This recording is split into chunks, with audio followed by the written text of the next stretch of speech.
बच्चों स्वागत है आप सबका रिजल्ट जस्ट अहेड के इस सीरीज़ में।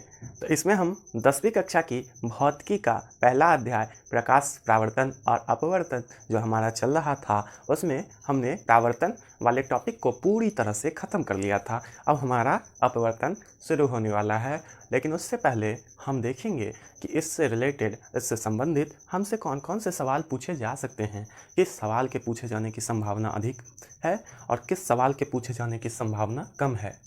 बोर्ड हमसे क्या चाहता है और बोर्ड के नज़रिए किस प्रकार के होते हैं, हम उस सारे एस्पेक्ट को समझेंगे कि हम किस तरह की तैयारी करें जो हमें कम पढ़ने पे ज़्यादा नंबर हासिल हो।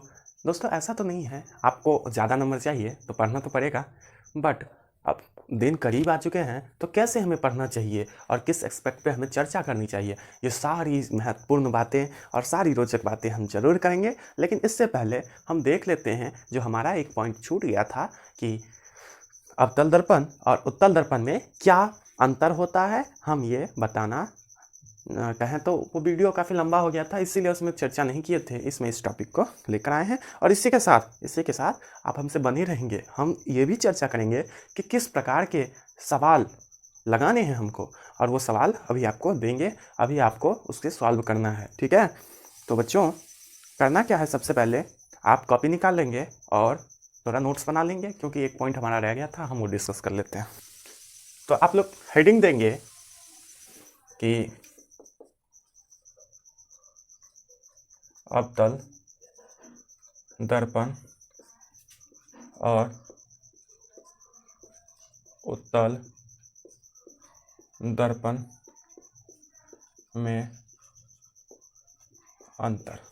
ठीक है, अच्छा, तो इस अंतर के संबंध में हम क्या लिखेंगे, उससे पहले जरूरी ये है कि हम इस तरफ लिखेंगे अवतल दर्पण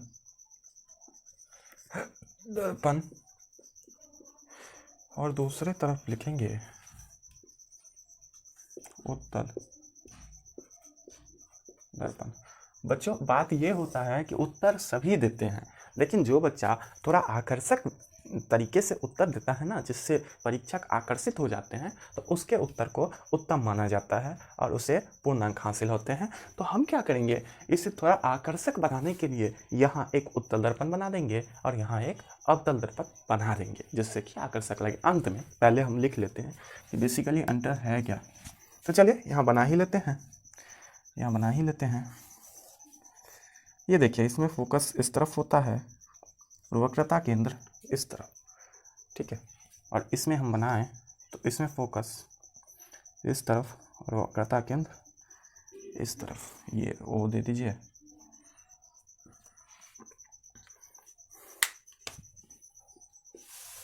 ठीक है, तो ये चित्र आप बनाए रखेंगे।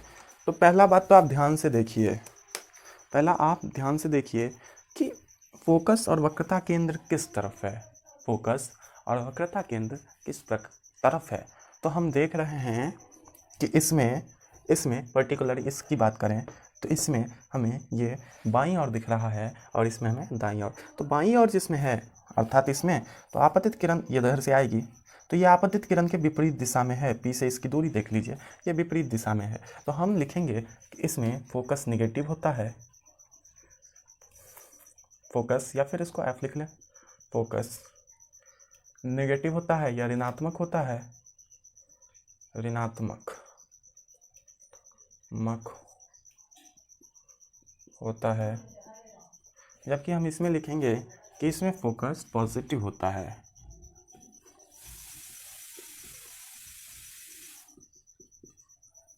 फोकस पॉजिटिव लिख लें, धनात्मक लिख लें, कुछ भी चलेगा, धनात्मक होता है।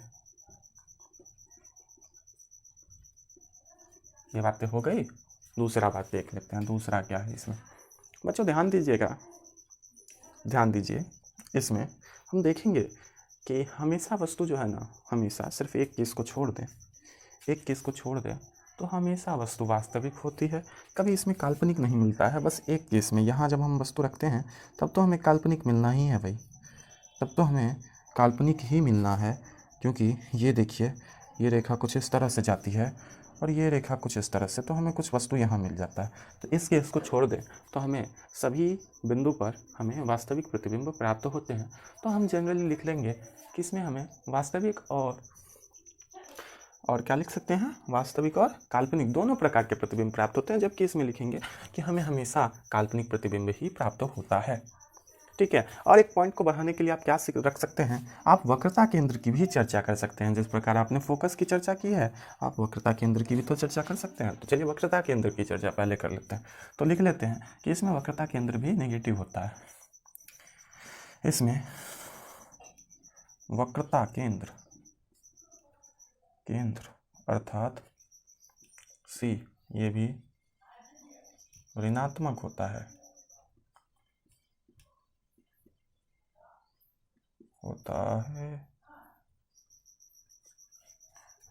इसमें भी आप ये बात लिख सकते हैं, इसमें वक्रता केंद्र धनात्मक होता है। कितनी आसान सी बातें हैं, आसान जरूर लगे लेकिन न्यूमेरिकल्स में इसका बड़ा इम्पैक्ट पड़ता है। इसमें वक्रता केंद्र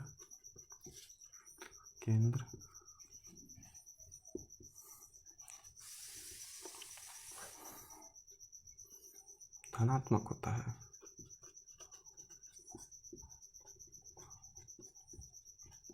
बच्चों एक बात पता है, जब हम थे क्लास 10th में तो हमें उत्तर पता नहीं होता था ना, तो उसी उत्तर को एक से बहुत बना दिया करते थे। तो कैसे वैसे बनाते हैं, तो हम वो विधि आपको ज़रूर बताएंगे। जैसे आपने अभी चर्चा की है कि इसमें लिख लेते हैं पहले इस बात को। इसमें टीकर थोड़ी देर के लिए हम इरेज कर ले रहे हैं। इसमें वास्तविक एवं काल्पनिक दोनों प्रकार के प्रतिबिंब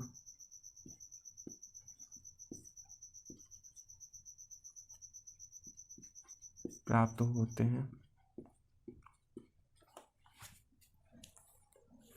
तीसरा लिखेंगे, इसमें केवल काल्पनिक प्रतिबिंब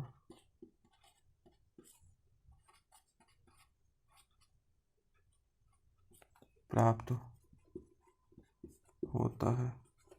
बच्चों ये जो हमने लिखा है ना काल्पनिक प्रतिबिंब, इससे कितनी सारी बातें हमें मिल जा रही है।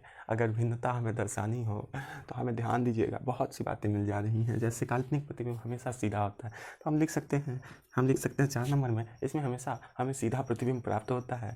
और हम लिख सकते हैं कि एक तो लिखना हमें बहुत ज़रूरी है कि इसमें वस्तु का आकार हमेशा छोटा होगा। ये बातें तो हमें लिखनी ज़रूरी होगी कि प्रतिबिंब का आकार, वस्तु बोल दिया, प्रतिबिंब का आकार बिंब से छोटा होगा, बिंब से छोटा होगा। इसमें छोटा बड़ा दोनों हो सकता है। इसमें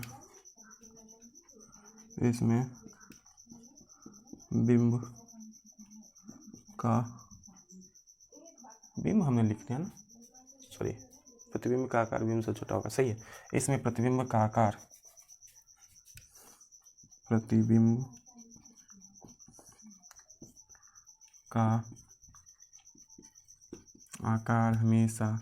हमेशा मत लिखिए,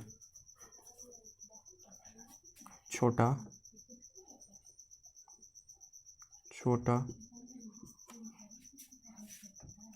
और बड़ा दोनों हो सकता है। बात समझ में आई? चलिए 5वां भी लिखना है। 5वां हम क्या लिखेंगे, तो हमने आपको बातें बनानी सिखा दी है कि आप कैसे इससे बातें बना सकते हैं, कि उल्टा होता है सीधा होता है, ऐसा आप लिख सकते हैं, कोई दिक्कत नहीं है। जब आपको उत्तर ना मालूम हो तो ठीक है, जब मालूम होगा तो हम क्यों लिखेंगे, कोई ऐसा फैक्ट लिख देते हैं जिससे हमारा एग्जामिनर जो है हमसे आकर्षित हो और अच्छा अंक, अच्छे से मूल्यांकन कर ले। 1 मिनट बच्चों, चलिए।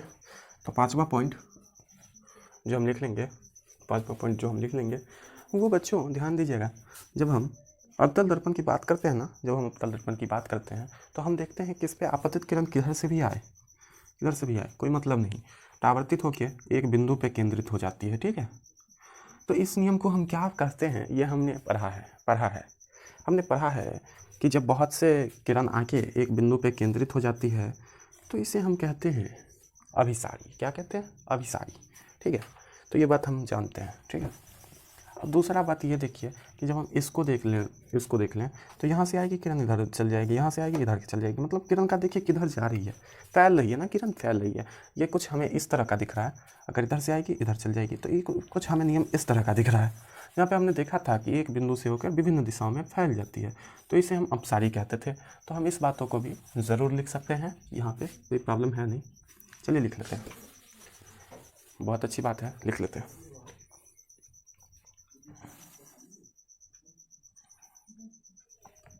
ये एक अभिसारी दर्पण है।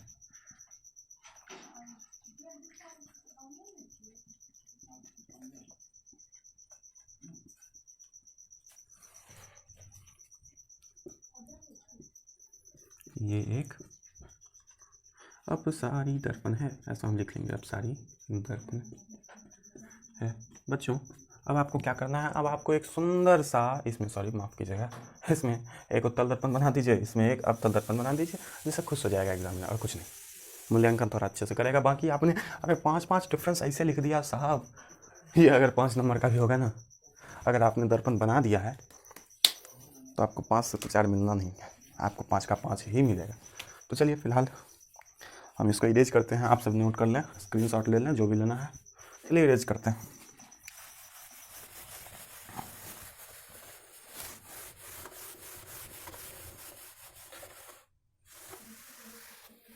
अब चर्चा हमारी जो होगी वो फाइनल बिंदु पे आ चुकी है।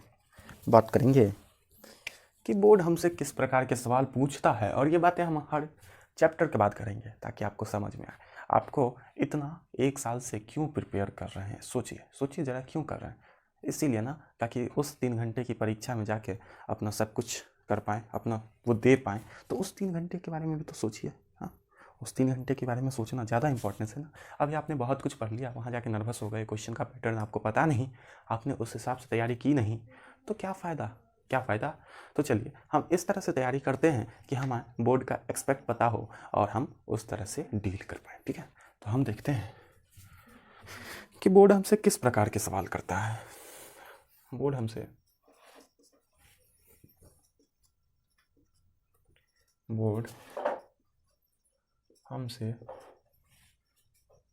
क्या चाहता है, या फिर किस प्रकार के सवाल करता है, कुछ भी लिख सकते हैं, या क्या चाहता है, बोर्ड हमसे क्या चाहता है, ज़्यादा अच्छा लगता है, क्या चाहता है।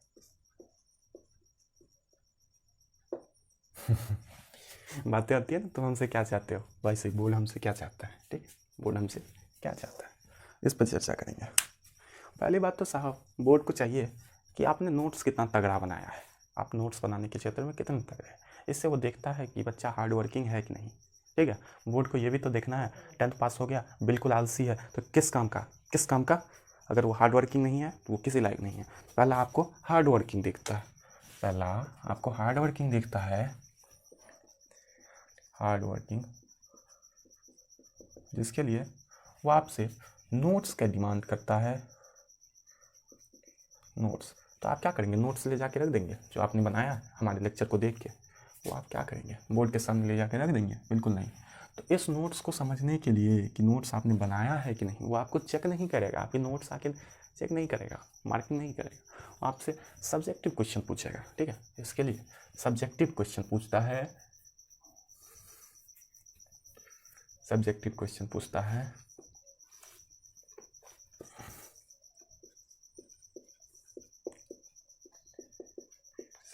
क्वेश्चन पूछ लेगा। ठीक है, तो बोर्ड्स को समझ में आ जाएगा कि बच्चे ने नोट्स भी बना लिया है और उस नोट्स को अच्छे से दिमाग में फिट भी कर लिया है। ठीक, तो ये बहुत इंपॉर्टेंट होता है कि हम नोट्स बनाएं, इसीलिए ये सब्जेक्टिव क्वेश्चन होते हैं और ये बिल्कुल उसी नोट्स से होते हैं। आपको अवतल दर्पण और उत्तल दर्पण और अवतल दर्पण के बीच में अंतर पूछ सकता है, आपको परावर्तन के नियम पूछ सकता है, आपको अपवर्तन जो हम आगे पढ़ने वाले हैं उसके भी नियम होते हैं, स्नेल का नियम कहते हैं, वो पूछ सकता है, आपको और भी चीज़ें पूछ सकता है। जैसे बात करें तो आपको नोट से कोई भी पॉइंट पूछ सकता है कि अभिसारी क्या होते हैं, अपसारी क्या होते हैं, अभिसारी दर्पण किसे कहते हैं। तो ये सब चीज़ नोट से मिलता जुलता है जो आपको याद करना पड़ेगा किसी ना किसी एस्पेक्ट में। अगर अच्छे से आपने समझ लिया तो बात ख़त्म है। अच्छे से आप सवाल का जवाब दे सकते हैं तो कोई बात नहीं तो आपको इसको अच्छे से याद करना पड़ता है जिसको। और इसका परसेंटेज की बात करें तो बोर्ड इसमें बहुत तगड़े पूछ लेता है, बहुत तगड़े क्वेश्चन।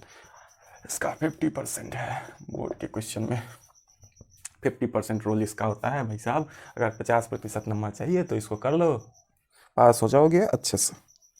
अब देखिए अगला जो सीरीज़ है, अब बोर्ड्स के चाहता है बच्चा सीखा कितना है, बच्चा खाली रट लिया है कि कुछ सीखा भी है, हाँ कुछ सीखा भी है, कुछ सॉल्व करना जानता भी है, फिजिक्स क्या होता है ये पहचानता भी है, या फिजिक्स को इतिहास तो नहीं बना दिया। तो इसके लिए बोर्ड क्या करेगा, इसके लिए बोर्ड के पास बहुत अच्छा विकल्प है, वो भी फिजिक्स जैसे सवाल में अंकिक प्रश्न, न्यूमेरिकल्स, अंकिक प्रश्न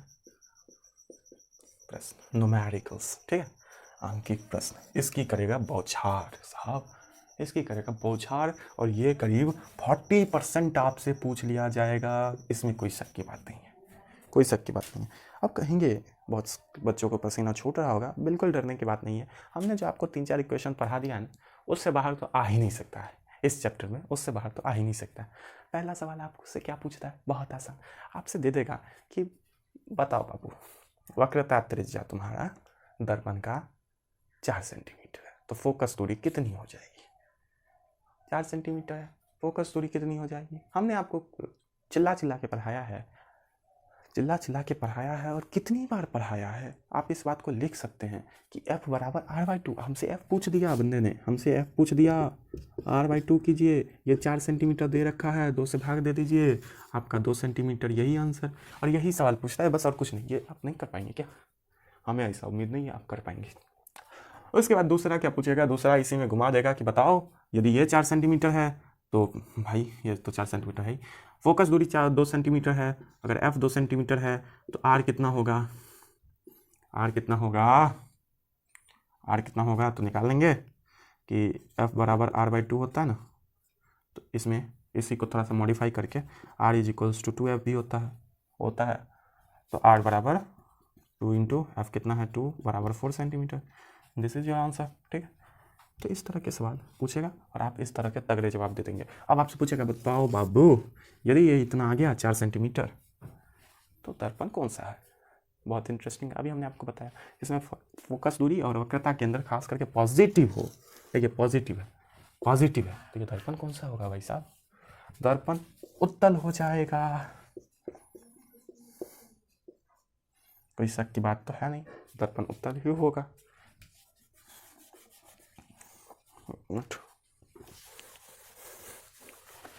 अच्छा, तीसरा सवाल जो आपसे आएगा इस फॉर्मूला बेस्ड, वो आएगा ये जो हमने पढ़ाया है आपको 1/v/u, ये 1/f, इससे तो तगड़े न्यूमेरिकल्स डालेगा, इसमें कोई शक की बात नहीं है। और चौथा सवाल इससे डालेगा h2/h1 बराबर -v/u, भाई साहब इससे सवाल डालेगा।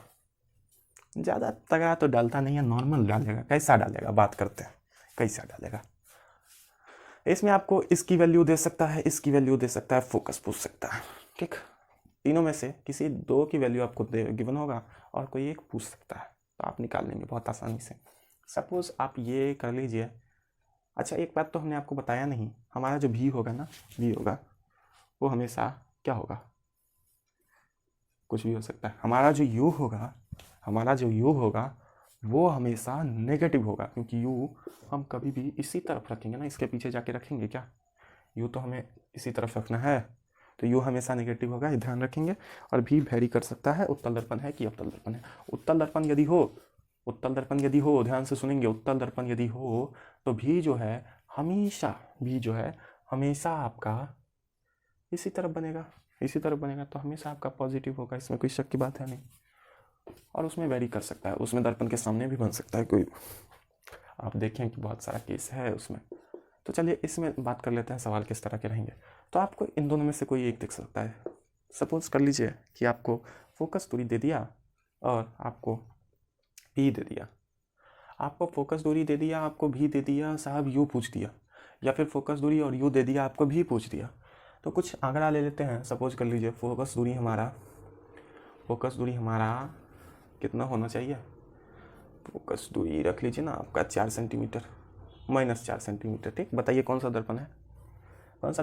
तो समझ में आ रहा है कि फोकस दूरी यदि माइनस हो, बार बार हम कह रहे हैं ताकि आपको यादें हो जाए, कोई प्रॉब्लम होना ही नहीं है, झंझट होना ही नहीं है, अवतल दर्पण है। ठीक, तो अब फोकस दूरी यदि -4 सेंटीमीटर है, ठीक, उसके बाद यू आपको पता नहीं, या फिर आपको यू पता ही है, यू तो हमेशा नेगेटिव होगा, इसमें तो कोई शक की बात है नहीं, आप ये बच्चा जानते हैं। तो यू चलिए यू दे देते हैं कुछ 6 सेंटीमीटर दे देते हैं, -6 सेंटीमीटर। भी बताइए कितना होगा। इस तरह के सवाल पूछे जा सकते हैं। और ये माइनस प्लस आपको देगा नहीं, बोर्ड स्मार्ट होता है, कच्चा नहीं होता है, कच्चा खिलाड़ी नहीं है, आपको माइनस प्लस नहीं देगा, वो आपको दर्पण बता देगा, भाई साहब उत्तल दर्पण है और अवतल दर्पण है, आपको माइनस प्लस खुद से रखना होगा। जैसे आपको बोल देगा कि अवतल दर्पण में फोकस दूरी 4 सेंटीमीटर है, आप समझ जाएंगे कि फोकस दूरी हमारा नेगेटिव होगा। ठीक है, उत्तल दर्पण में फोकस दूरी 8 सेंटीमीटर है, आप समझ जाएंगे कि हमारा वो पॉजिटिव हो जाएगा। तो ये बात आपको खुद से समझना होगा, ये आपको देगा नहीं। ठीक, उसके क्वेश्चन का फ्रेम ही खराब हो जाएगा, कहीं दे भी सकता है, इसमें कोई प्रॉब्लम नहीं है, निकाल सकते हैं। इस फॉर्मूले पे सबको रख दीजिए, भी को मत रखिए, यही कर सकते हैं। 1/v खाली छोड़ दीजिए, प्लस 1/u क्या है, -6 सेंटीमीटर, बाद में लिख लीजिएगा, कोई प्रॉब्लम है नहीं। 1/4, और ये माइनस में है तो लिख लीजिए माइनस, ये माइनस इधर चल जाएगा, कोई प्रॉब्लम है नहीं इसमें।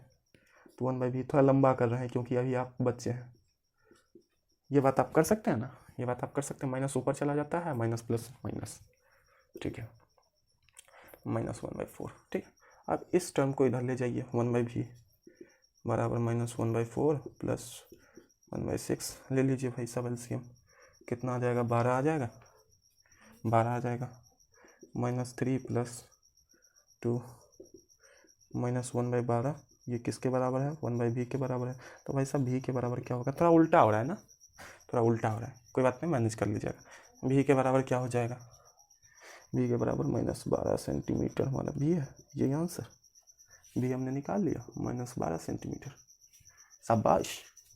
अब इसी को आवर्धन में घुसेड़ के पूछ सकता है, बताओ आवर्धन कितना है, तो डरेंगे नहीं, इस तरह के सवाल से बिल्कुल नहीं डरेंगे। हमसे एम तो पूछा है, कहाँ कुछ ज़्यादा पूछ लिया, कौन सा फिरौती मांग लिया, चलिए ये तो हम देंगे नहीं, कट, क्योंकि मेरे पास है ही नहीं, हम इससे काम चलाएंगे। भी है, लेकिन माइनस में भी चाहिए साहब को, एक माइनस तो दे दीजिए इसका, एक माइनस तो अंदर है, ठीक है, इतना सेंटीमीटर। यू कितना है, आप हमेशा ये यूनिट लिखेंगे, नहीं तो आपको ही दिक्कत हो जाएगा, हमको नहीं। यू कितना है, -6 सेंटीमीटर। अच्छा, ये माइनस प्लस हो जाएगा, तो 12 सेंटीमीटर -6 सेंटीमीटर, भाई साहब सेंटीमीटर उड़ गया, ठीक है, 6 एकम 6, 6 दूनी 12, और ये 2/-1, ये माइनस ऊपर चला जाएगा, -2, और -2 कुछ होता नहीं है, 2 लिख देंगे आप। -2 का अर्थ है कि वस्तु जो है ऐसे लटका हुआ है, नीचे लटका हुआ है, माइनस का अर्थ यही है और कुछ नहीं। बातें समझ में आ गई। तो ऐसे लटका हुआ वस्तु कब होगा, जब वास्तविक होगा, जब वस्तु अवतल दर्पण में होगा, ठीक है। और इससे ज़्यादा क्या पूछ सकता है। तीसरा जो एस्पेक्ट होता है, जो आपके लिए नहीं, जो टॉपर्स के लिए होता है, वैसे आप भी कर सकते हैं चाहे तो। तीसरा जो एस्पेक्ट होता है बोर्ड का, वो बहुत कम होता है, 10 to 5%, 40 और 50, 90 हो गया आपका। तीसरा एस्पेक्ट जो होता है वो हॉट्स क्वेश्चन होता है। हॉट्स भाई साहब ये क्या होता है, तो हायर ऑर्डर थिंकिंग स्किल, जो बच्चे हायर ऑर्डर पे थिंक कर सकते हैं, बड़े बड़े चीज़ों को सोच सकते हैं, ठीक है, उनके लिए होता है हायर ऑर्डर थिंकिंग स्किल। कि इनमें ये स्किल डेवलप है कि हायर ऑर्डर थिंकिंग स्किल वाले क्वेश्चन को सॉल्व कर पाए। इसमें जनरली होता कुछ नहीं है, सवाल ऐसे होते हैं जिसमें आप फंस जाएं।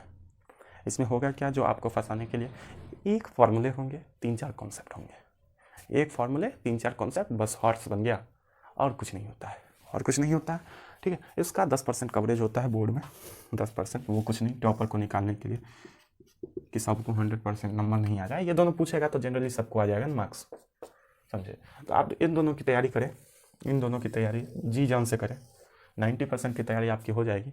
तो ये कभी पूछता है कभी नहीं भी पूछता है, 5% 10% इसका कवरेज होता है, कोई खास नहीं, इसके पीछे ज़्यादा समय ना व्यर्थ करें। वैसे चर्चा करेंगे कि इसमें सवाल किस तरह के होते हैं, इसमें सवाल किस तरह के होते हैं। तो इसमें सवाल जनरली होंगे, इसमें सवाल जनरली होंगे। और सब्जेक्टिव में तो हमने बात ये नहीं किया, इसमें 2 तरह के सवाल आपको मिल जाएंगे, एक 2 लाइन में दे दीजिए जवाब, एक 50 से 100 वर्ड में दे दीजिए। तो इस तरह के 2 टाइप। हॉर्स में एक बहुत हार्ड होता है, हार्ड, मॉडरेट और इजी लेवल का तो होता ही नहीं है, कुछ हार्ड ही होता है, हार्ड एंड मॉडरेट। तो चलिए हम जनरली इसके देखते हैं कि इसमें सवाल किस तरह के को पूछ देगा। इसमें एक फार्मूला रहेगा, बाकी कॉन्सेप्ट हमने आपको बताया। जैसे आपको क्या दिया कि आप एक अवतल दर्पण लें, आप एक अवतल दर्पण ले लिया। आपको क्या दिया कि भाई साहब यहाँ एक स्क्रीन है, यहाँ एक स्क्रीन है, यहाँ एक स्क्रीन है, स्क्रीन आप लोग को दिख रहा है। सपोज कर लीजिए इसकी दूरी है 30 सेंटीमीटर, 13 नहीं 30 सेंटीमीटर सपोज कर लीजिए। आपको बोल दिया कि ये स्क्रीन है, तो आपको ये पूछ सकता है इसकी फोकस दूरी 10 सेंटीमीटर, फोकस दूरी 10 सेंटीमीटर, ठीक। इसकी वक्रता त्रिज्या तो 20 सेंटीमीटर हो जाएगी, 20 सेंटीमीटर, ठीक। हमने वो सी और छोटा एफ ये सब जान के पूछ के नहीं दिया, आपको ये पूछ दिया इस बंदे ने पूछ दिया कि बच्चे ये बताओ कि हम वस्तु कहाँ रखें कि फिगर इस स्क्रीन पे प्राप्त हो। स्क्रीन पे उतारा जा सकता है ना, स्क्रीन पे उतारा जा सकता है, ये बात हम जानते हैं। तो हम वस्तु को कहाँ रखें इस मुख्य अक्ष पे कि हमें प्राप्त फिगर यहाँ हो। सवाल तो ट्रिकी है, तो कहाँ रखना है, तो इस बात को निकालना है। हमें कितने सेंटीमीटर पे वस्तु चाहिए, ये देखिए बोर्ड आपको उलझा रहा है, कुछ नहीं, ये स्क्रीन आपकी प्रतिबिंब दूरी है, ठीक है, प्रतिबिंब यहीं तो प्राप्त करना है। तो ये हमारा प्रतिबिंब दूरी हो जाएगा कि नहीं, बेसिकली ये हमारा भी हो जाएगा कि नहीं, और जो भी हमेशा माइनस में होता है, ठीक, कायदे से तो ये सब भी माइनस में हो जाएगा, चिन्ह परिपाटी का प्रयोग कर दे तो, ठीक है।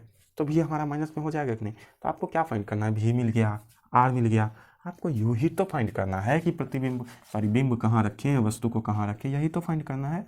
भी तो आपको गिवन है -30 सेंटीमीटर, उसके बाद एफ भी गिवन है -10 सेंटीमीटर। यही हॉट्स क्वेश्चन होता है और कुछ नहीं। आपको क्या लगा कि हिमालय पे भेज देगा, ऐसा कुछ नहीं होता है साहब, यही हॉट्स क्वेश्चन है हमारा। तो हम आसानी से ज्ञात कर सकते हैं, आसानी से ज्ञात कर सकते हैं। दर्पण सूत्र अभी हमने पढ़ा है, ताज़ा पढ़ा है, भूला भी नहीं है कि सवाल भी आ गया। लगा दीजिए, चलिए कौन जल्दी याद कर लेता है, फटाफट से करते हैं तो मैं भी, और ये माइनस यहाँ अभी ले लेते हैं। अभी हम फटाफट करेंगे, छोटे छोटे स्टेप को हम ऐसे नेगलेक्ट करते जाएंगे। अच्छा 1/u हमें पता नहीं, 1/f, ठीक है। अब इस टर्म को आप इधर ले जाइए, इस टर्म को आप इधर ले जाइए, तो आपको ये 4 नहीं है, 1/u है, ठीक है। 1/u बराबर -1/10 प्लस 1/30। चलिए सॉल्व कर लेते हैं, 30 आ जाएगा एलसीएम, करके देख लीजिए। -3 + 1 क्या मिल जाता है, -2/30, सॉरी 30 कट जाएगा तो -1/30, ठीक है। ये हमारा u आ गया, ये हमारा बेसिकली u आ गया, 1/u आ गया, -1/30। और जब हम u की बात करेंगे तो u हमारा आ जाएगा -30 सेंटीमीटर लिखना है। तो हमने प्राप्त कर लिया कि अगर 30 सेंटीमीटर पे रखें, बात समझ में आई। सॉरी गलती हो गई, उसीलिए तो हम चौंक गए थे। भैया ये कैसे हो सकता है? अगर 15 सेंटीमीटर पर रखें, 15 सेंटीमीटर पे इधर रख दें, वैसे तो इधर ही रखेंगे हमेशा, बात जानते हैं, भावनाओं में बहने की जरूरत नहीं। इधर कहीं भी हम 30 सेंटीमीटर पे रखें, सपोज ये 30 सेंटीमीटर की अगर दूरी होगी, सॉरी 30 सेंटीमीटर, बार बार क्यों बोले जा रहे हैं, 15 सेंटीमीटर पे रखें तो हमारा इधर ही बनेगा। ठीक है, ज़रा सा देखते हैं कैसे बनेगा, ज़रा सा देखते हैं, बिना देखे तो मन मानता नहीं। ज़रा देख लेते हैं, मान लीजिए कि इतना ऊंचा हमारा वो है, तो एक किरण इधर गया, इधर गया, ठीक है, और लौट के, और एक बात पता है आपको, ये स्क्रीन पे रखेंगे ना ये उल्टा बनेगा, सीधा बनेगा ही नहीं, सीधा बनेगा ही नहीं साहब, वो हमेशा उल्टा बनेगा, क्योंकि हमने अब तक दर्पण लिया है तो हमें स्क्रीन को यहाँ लटकाना पड़ेगा अगर प्राप्त करनी है तो। खैर आप सीख गए हैं इस बातों को, फालतू समय गंवाने से अच्छा है कि कुछ और रोचक बातें करें। तो जनरली बच्चों आप समझ चुके हैं कि बोर्ड आपसे किस तरह के सवाल पूछता है, ठीक है, और किसका कितना कवरेज होता है। तो हम तो कहेंगे आपको आप इस दोनों की तैयारी कीजिए, इसका तो खुद ब खुद हो जाएगा और आप देख लेंगे, इसका कोई तैयारी करना नहीं है। बच्चों 2 दिन से हम जो वीडियो नहीं बना पा रहे थे उसके लिए हम माफ़ी चाहेंगे, क्योंकि एक्चुअली ऐसा था कि मेरे हाथों में बहुत पेन था तो इसीलिए ऐसा हो रहा था, पर ये कंटिन्यू रहेगा। अब आपको हिंदी और फिजिक्स दोनों की वीडियो मिलती रहेंगी। तो इसी के साथ आज का ये टॉपिक और ये लेक्चर और ये चैप्टर परावर्तन ख़त्म करते हैं। कल से शुरू करेंगे एक नए फ्रेश जोश के साथ अपवर्तन, ठीक है। तो आप लोग, इससे पहले हम आपसे कहेंगे कि आप एक बार अपवर्तन पढ़ के आएँ, क्योंकि आपने परावर्तन पढ़ लिया है, आपको वो बहुत ईजी लगेगा। हम तो कहेंगे वो आपको खुद से ही समझ में आ जाएगा, ठीक है। तो एक बार आप उसे ज़रूर पढ़ें, और फिर क्या करना है, फिर हमारे साथ जुड़ना चाहते हैं तो आप चैनल को सब्सक्राइब करें, हमारे गाइडेंस में आना चाहते हैं टेलीग्राम लिंक मिल जाएगा, आपको ज्वाइन करें। और उसके बाद फिर कोई समस्या हो तो आप हमें इस नंबर पे व्हाट्सएप कर सकते हैं, ये नंबर आपको यहाँ मिल जा रहा है और डिस्क्रिप्शन में भी आपको मिल जाएगा, कोई प्रॉब्लम नहीं है, ठीक। आप इस पर व्हाट्सएप कर सकते हैं, आपको क्या प्रॉब्लम है। मिलते हैं नेक्स्ट एपिसोड में, आज के लिए बस इतना ही, धन्यवाद।